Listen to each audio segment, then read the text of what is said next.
He didn't let me take another step, and that decision saved my life. It was supposed to be just another walk. Same shoes tied by the door, same leash jingling in my hand, same eager tail thumping the wall while he waited to hear the click of metal on his collar. We had done this 1,000 times. The route never changed. Out the gate, down the quiet street, left at the corner where the oaks arched over the path like a green tunnel. But that morning felt different the second we stepped outside.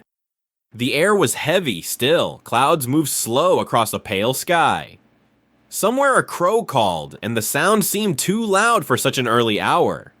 I told myself I was tired, that work had kept me up, that coffee would fix the weight behind my eyes. He looked up at me, head tilted as if he disagreed. He stayed close, closer than usual. Most days he would pull ahead, nose to the ground, chasing every smell, greeting every tree like an old friend. Today his shoulder brushed my leg with every step. His eyes kept lifting to my face, not playful, not curious, studying me, guarding me. We reached the end of our block. I paused to tighten the knot of my shoe. When I stood, he didn't move. His paws planted, ears forward. A low sound rose in his throat, not a growl, not a whine, something in between, a warning he didn't know how to say. "Come on, buddy," I told him, trying to sound light. "Let's go see the squirrels." He didn't budge. I tugged gently. He resisted, leaning his weight backward, eyes never leaving mine. My chest felt tight for a second, like someone had set a book on it. Nothing painful, just pressure. I inhaled deeper. The air tasted metallic. "I'm fine," I said to no one. He blinked slowly, as if to say, "No, you're not." I tried to laugh it off. He had his moods. Sometimes he refused to pass a trash bin that rattled in the wind. Sometimes he froze at the sight of a stroller. Dogs are odd. That's part of why we love them. But this didn't feel like one of those quirks. This felt like a thought he couldn't turn into words. We walked anyway, or rather I walked and he shuffled, pressed to my leg as if he were trying to hold me up. His tags clicked softly, my breath sounded louder than it should. The sidewalk smelled like wet stone even though it hadn't rained. At the corner, the oaks knit their branches overhead. That was his favorite stretch. He always pulled there, chasing shadows and the memory of one squirrel he never caught. Today, at the mouth of the tunnel, he stopped dead. His body went still, every muscle tight. His tail dropped. He let out that same low sound and lifted one paw as if asking me to wait. I looked down at him and felt a hollow bloom in my chest, like air rushing out of a room. My left arm tingled. The world didn't spin exactly. It drifted, the edges going soft, as if someone were lowering the lights.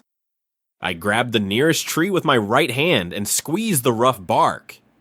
"Easy," I told myself. "You didn't eat breakfast, that's all." I tried to roll my shoulders, tried to shake the feeling loose. He pressed into me so hard my knee bent. When I stepped forward, he shifted sideways and blocked the path. He wouldn't let me pass. Something in me flared. Stubbornness, pride, the silly human need to prove I was fine.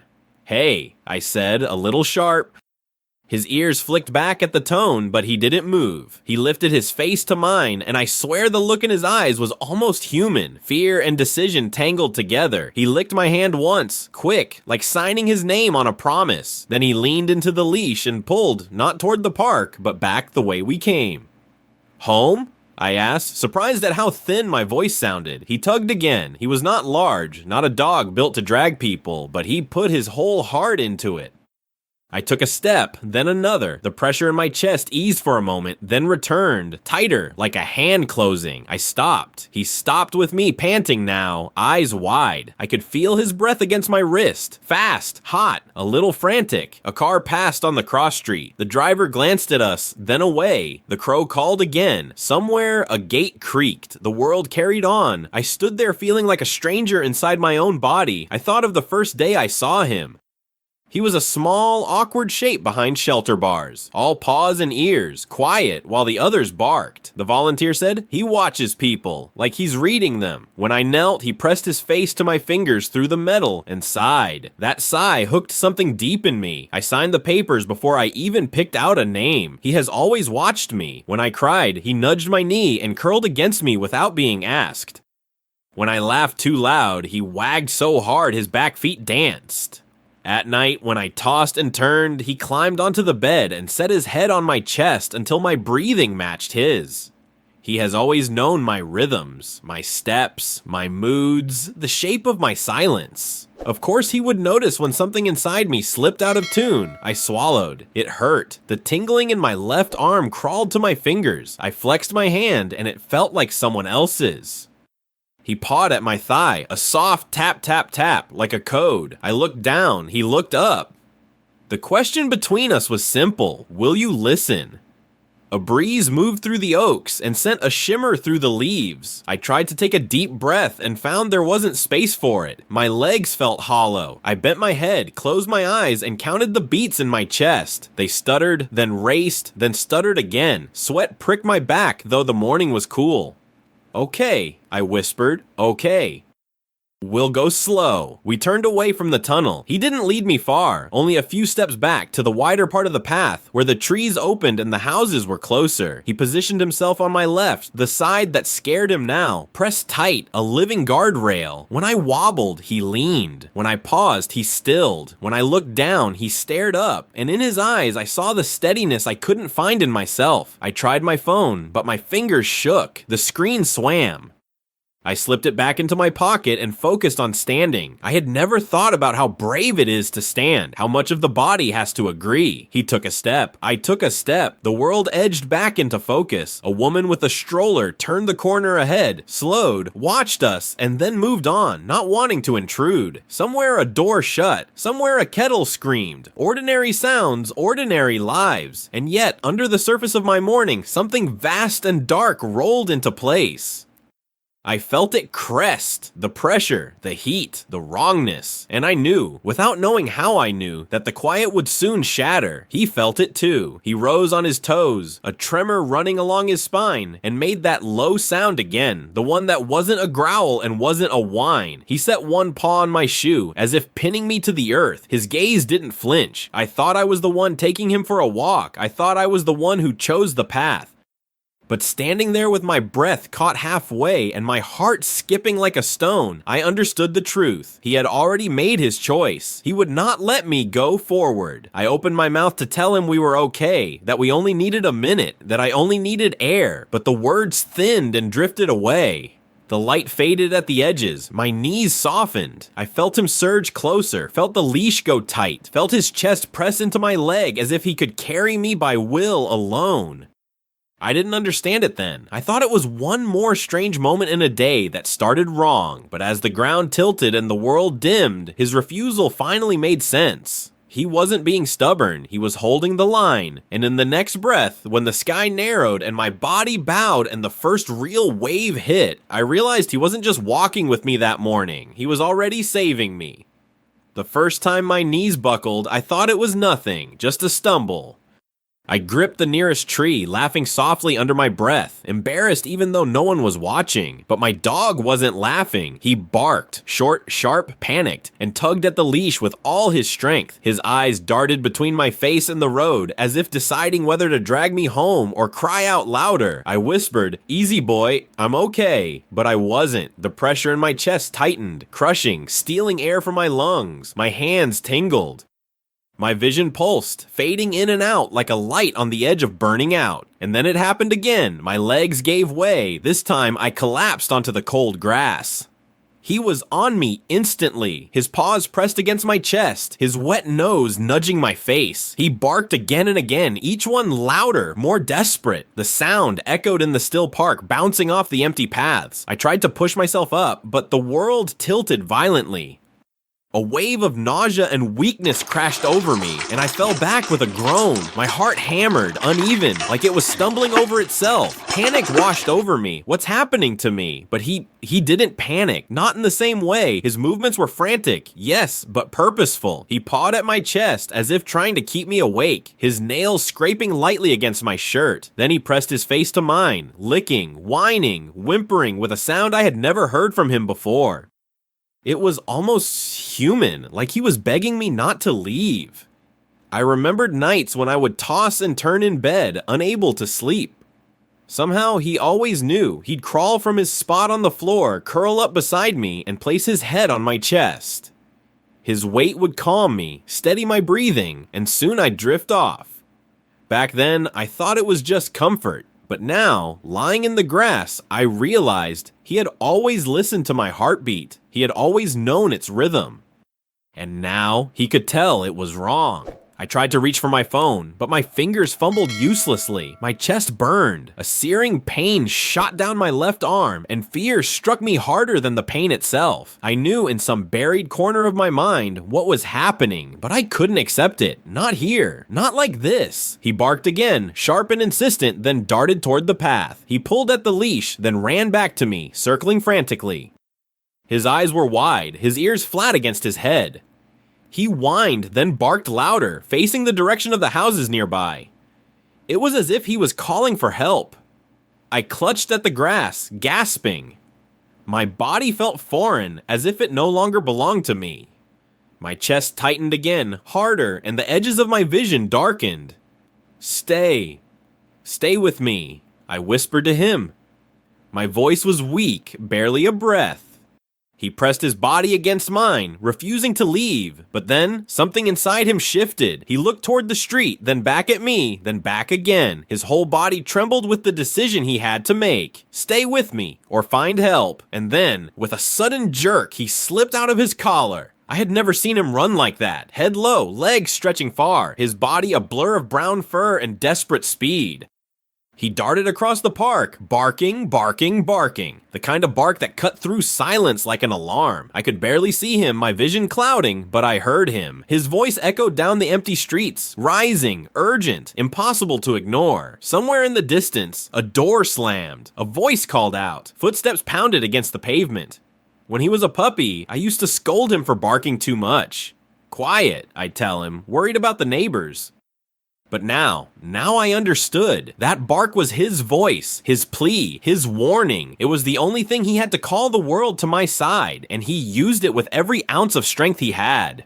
I drifted in and out, the world slipping away in fragments. The faint warmth of the sun against my face, the smell of grass and dirt, the distant echo of his barks. My chest rose shallowly, painfully, each breath harder than the last. Then, voices, footsteps rushing closer.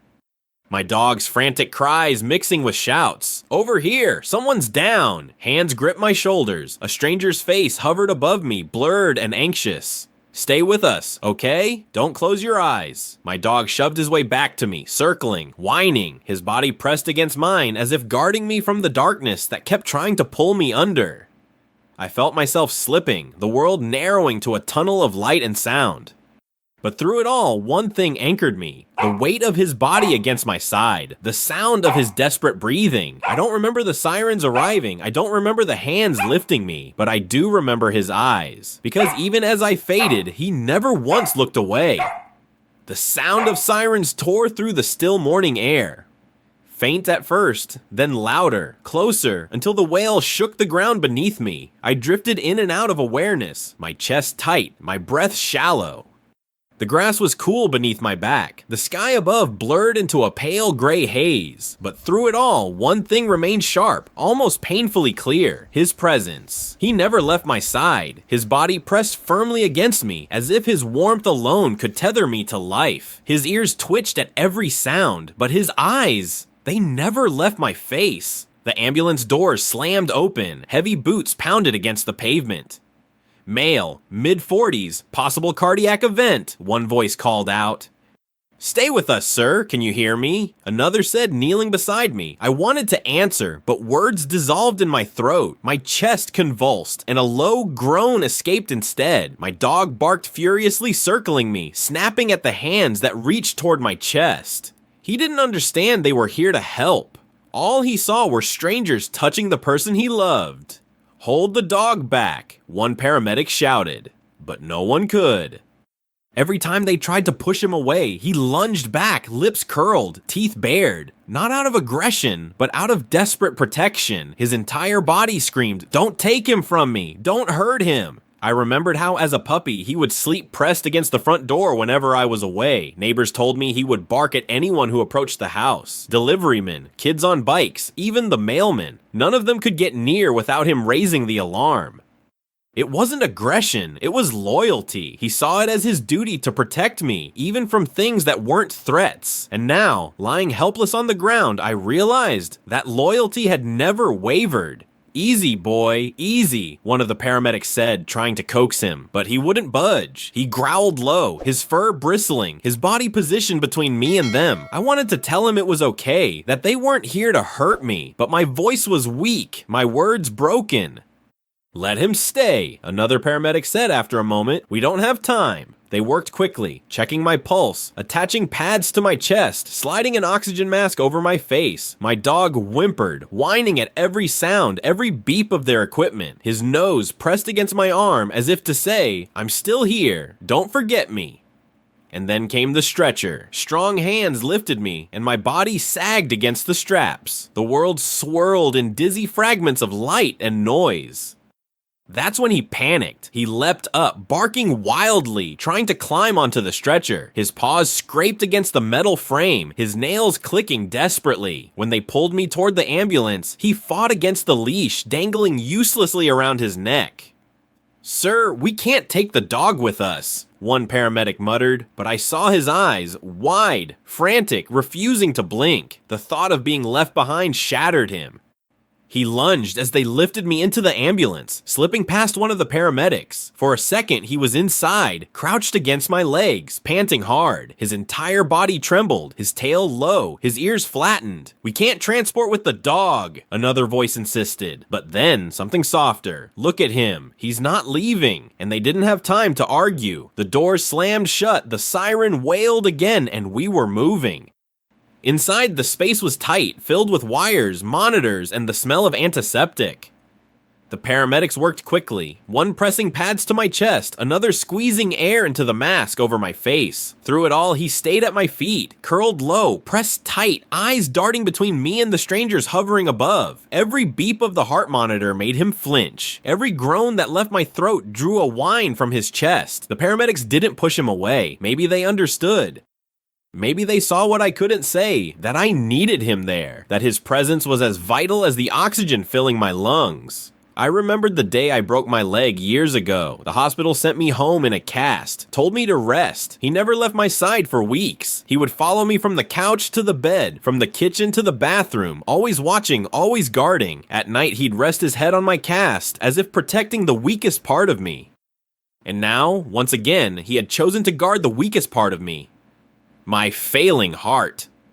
The ambulance jolted over a bump, and pain shot through my chest. I groaned, eyes fluttering open for a moment. His face was the first thing I saw. Not the paramedics, not the flashing lights above, just his eyes, wide and wet, watching me. I reached weakly, my fingers brushing his fur. "Good boy," I whispered, my voice cracking. He pressed his head into my hand, closing his eyes as if he understood every syllable. The monitor beeped erratically. "Heart rate unstable," one paramedic shouted. "Preparing defib. Stand clear." I faded again, slipping into the haze of pain and sound. The last thing I felt was his body pressed against my legs, the vibration of his whine running through me. The world narrowed to darkness, the voices of the paramedics sharp and urgent. But cutting through it all, anchoring me in the storm, was his cry. Not just a bark, not just a whine. It was a sound I had never heard before. Raw, broken, almost human. And in that moment, as everything slipped away, I realized he wasn't just trying to keep me alive. He was trying to keep me with him. The ambulance doors burst open with a crash of metal, flooding the dim interior with the harsh light of the hospital bay.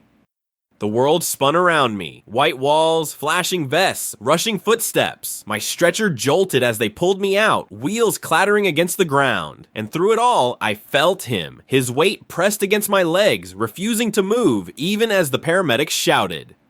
"Someone get the dog out," a nurse yelled. But he growled low, his body crouched, eyes wild. I could barely speak, my breath caught in shallow rasps. But I wanted to tell them, "Don't take him away, please. He's the reason I'm here at all." They rushed me through double doors, monitors beeping at my side, hands gripping tubes and wires. My dog bolted after us, claws scraping the floor, his body slipping between rushing legs. "Stop him! Get security!" But he didn't care. His nails clicked furiously against the tile, his chest heaving as he barked, desperate to stay near. I remembered the very first time I left him home alone. He was just a puppy, no more than 4 months old. I had been gone only an hour, but when I returned, the curtains were shredded, the shoes scattered, the door scratched raw. He hated separation, not out of mischief, but out of fear. Fear that I wouldn't return, fear that I would leave him behind. From then on, I learned, wherever I went, he wanted to be too. Even to the bathroom, he'd sit outside the door, waiting, ears pricked for the sound of me coming back. And now, at the hospital doors, history repeated itself. Except this time, the stakes were my life. Security guards rushed in, blocking his path. He barked so loudly that the hallway echoed, his body trembling as he lunged against their hands. One grabbed his collar, another held his chest, but he thrashed, twisting, refusing to let them pull him away. "Sir, we can't allow the animal inside the ER," a voice said firmly. Their words blurred in my mind, drowned out by the pounding in my chest and the shrill alarms of machines. All I could hear clearly was his bark. That sound cut through everything, sharp, urgent, begging. They wheeled me down the corridor, fluorescent lights streaking above me like stars in fast motion. Nurses shouted numbers, doctors rattled off orders, machines beeped in sharp rhythms. My world narrowed to flashes, the cold sting of an IV, the firm press of hands against my chest, the smell of antiseptic and metal, and then silence. Not because the hospital was quiet, but because one sound was missing. His. They had pulled him away. For the first time, I couldn't feel him near me, no warm body pressed to my side, no eyes watching, anchoring me, only emptiness. The panic of separation hit me harder than the pain in my chest. I wanted to scream for him, to call his name, but the mask over my mouth and the weakness in my body silenced me. All I could do was think, where is he? Does he know I'm still here? Does he think I've left him behind? I remembered rainy evenings when I came home late from work. He would sit by the window, staring into the dark street, ears twitching at every car that passed. Neighbors told me he wouldn't move from that spot until I returned. The second I opened the door, he'd explode with joy, his tail whipping like a flag, his body trembling as if he'd been holding his breath for hours. He always waited, always believed I'd come back, and now he was waiting again, except this time he didn't know if I would return. Outside the emergency doors, he fought with everything he had. Witnesses would later tell me how he dragged against the security guards, how his cries filled the bay like a siren of their own. His nails scraped the concrete, his eyes fixed on the door where they had taken me. People stopped, nurses, visitors, even passers-by. Some shook their heads, others wiped at their eyes, because it wasn't just a dog making noise. It was a soul screaming not to be abandoned. Inside, I faded in and out. My heart stumbled, machines screamed, doctors pressed hard against my chest. "Clear," one voice shouted, and my body jolted as electricity surged through me. Darkness swallowed me whole. For a terrifying moment, I didn't know if I'd come back, but even in that blackness, somewhere in the distance, I thought I heard him. That high, broken cry, filled with fear and love, a sound that pierced even the void. And maybe, just maybe, that sound reached me because somehow, against the odds, my eyes flickered open again. A doctor's face appeared above me. "We've got him stabilized, and for now," but my gaze searched past him, to the doors, to the space beyond. Searching for the only face I wanted to see. They had saved me, at least for the moment. But outside those cold hospital doors, I knew he was still there, waiting, crying, refusing to move. And in that fragile silence between life and death, I realized something I had never put into words before. Maybe I wasn't fighting to live for myself. Maybe I was fighting to return to him. The first thing I felt when I woke was the weight of silence. No sirens, no shouting voices. No frantic beeping, just the steady rhythm of a heart monitor, a faint hum of machines, and the cold sterility of a hospital room. I blinked slowly, the fluorescent light above soft against my tired eyes. My chest ached, bandaged wires still attached, every breath shallow but steady. I was alive, but something was missing. I turned my head toward the empty chair by the bed. He wasn't there. For the first time in years, I woke without seeing his eyes watching me. No tail thumping against the floor, no wet nose nudging my hand, no gentle weight curled at my side, just emptiness. And that emptiness cut deeper than the pain in my chest. "Good morning," a nurse said softly, stepping in with a clipboard. How are you feeling? I tried to answer, but my throat was dry. All that came out was a rasp. Dog. She smiled faintly, as if she had been waiting for that question. He's here. Don't worry. Those words lit something inside me. Here, I croaked. The nurse nodded. He hasn't left since the ambulance brought you in. He waits outside the sliding doors, day and night. Security tried to move him, but she shook her head, almost laughing. He refuses. He just sits there. Sometimes he cries. Sometimes he just stares at the door. People have been bringing him water. Someone even gave him a blanket. I closed my eyes and a tear slipped down my temple. Of course he would. I remembered every evening when I returned from work. No matter how late, no matter how tired I was, there he'd be, sitting by the door, ears perked, tail wagging the second he heard my key in the lock. He never gave up on me, not once. And now, even in the cold shadow of a hospital, he was proving it again. Hours bled into days. Recovery was slow. Tubes, medicines, whispered check-ins from doctors. But every morning, every night, nurses would tell me the same thing. He's still out there. Visitors passed by and stopped to pet him. Some even took pictures. The staff started calling him the Guardian. A story spread through the hospital about the dog who wouldn't leave his owner behind, and I lay there, tethered to machines, clinging to those reports like oxygen, because knowing he was waiting kept me fighting. Osits! One night, a storm rolled in. Thunder rattled the windows. Rain lashed against the glass. I asked the nurse, panic rising in my chest. My dog, is he... She placed a gentle hand on my arm. He's still there. We tried to bring him in, but he wouldn't cross the door. He just stayed under the awning, soaking wet, watching. I pictured him, fur plastered to his body, eyes fixed on the hospital entrance, shivering but unmoving. My throat tightened. Why did he always believe in me more than I believed in myself? I remembered another storm years ago. I had been late, stuck at work while lightning split the sky. When I finally opened the door, I found him trembling near the window. He wasn't afraid of the thunder itself. He was afraid that I wouldn't come home. That night, I sat on the floor beside him, letting him press against me until he stopped shaking. And now, it was my turn to be shaken, because once again, he was enduring a storm alone, just to wait for me. On the third day, the doctor finally allowed me to sit upright. My body was weak, but my will was restless. Please, I whispered, let me see him. The nurse hesitated. You're not strong enough to get out of bed. But I begged with my eyes, and maybe she understood because that evening she wheeled my bed closer to the window that faced the entrance. And there he was.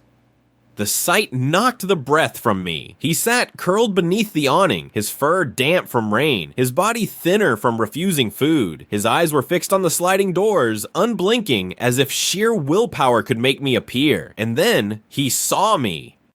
Even from that distance, his head jerked up, ears pricked, eyes widening. He leapt to his feet, tail whipping wildly. He barked once, sharp, joyous, then pressed against the glass door, paws high, straining to reach me.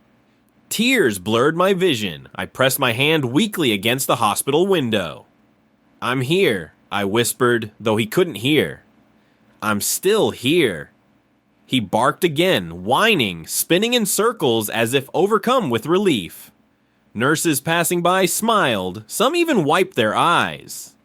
The hallway filled with his joy, even from outside. I couldn't hold him. I couldn't feel his warmth against me. But for that moment, seeing him alive, loyal, still waiting, it was enough to keep me breathing. Because I knew the truth. He hadn't just saved me once in the park. He was saving me every single day I lay in that hospital bed. The day finally came.